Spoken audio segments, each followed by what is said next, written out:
Ustada can Resul baraha örgenmişik da. Ustad buyurup bazı yerlerde ya elini koydular da eşitme ya eşitsin hakkine dair. Ne dedi da baktı bak Hüseyin ne yaradı bu yara kürekten tutuyor.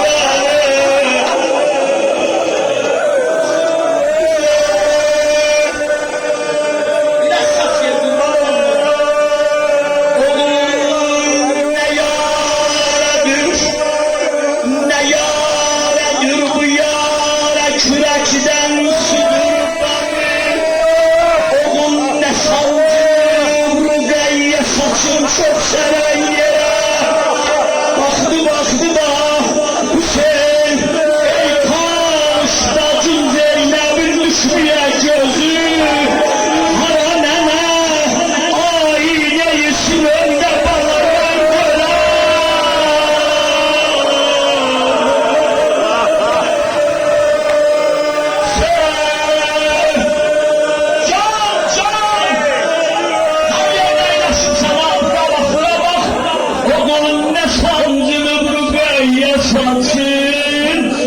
çok seven yere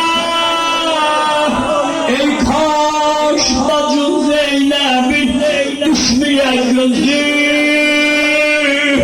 aileyisin önde bala ben gören yere her kim bu buluştana baksa diyen adab-ı çölde gül bağıdır bir çemen.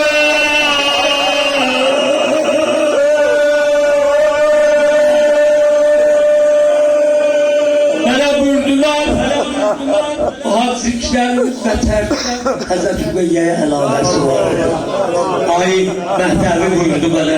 Ulan ahırda kim eğitti? Hazreti Übeyye'den okuyor.